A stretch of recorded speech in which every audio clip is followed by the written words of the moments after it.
की चुनी हुई सरकार इतनी मनबड़ हो गई है कि वो जनता से नहीं डर रही है। सरकार इतनी मनबड़ हो गई है कि वो जनता को डरा रही है।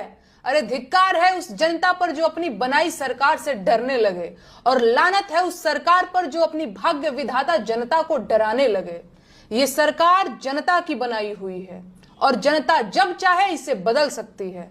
सरकार जनता से है, जनता सरकार से नहीं।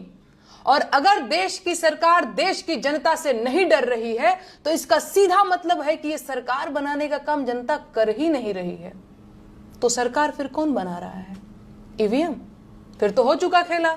सरकार ईवीएम बनवा रही है और ईवीएम सरकार बनवा रही है। बढ़िया है फिर तो।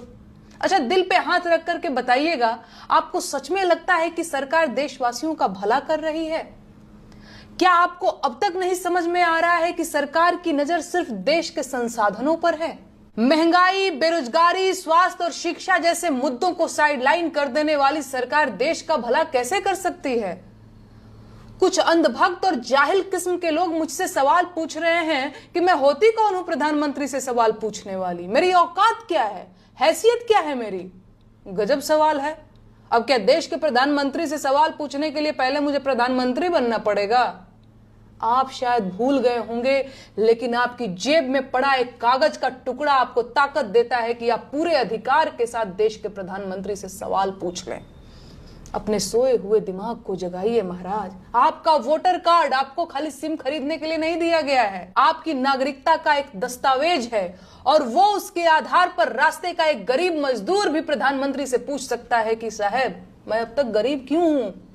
अपनी ताकत को पहचानिए। इस देश के नागरिक हैं आप, गुलाम नहीं हैं। आजाद देश के आजाद नागरिक हैं आप। जागिए और पूछिए सवाल इन बड़ी गाड़ी और ऊंचे मकान वाले नेताओं से कि आप अब तक बेरोजगार क्यों हैं? पूछिए सवाल इन महंगे सूट और मोटी खाल वाले नेताओं से कि देश की 80 करोड़ जनता सरकारी भीख पर क्यों जिंदा है? अपने जिंदा होने का सबूत दीजिए, सवाल पूछिए और अपना हक लीजिए।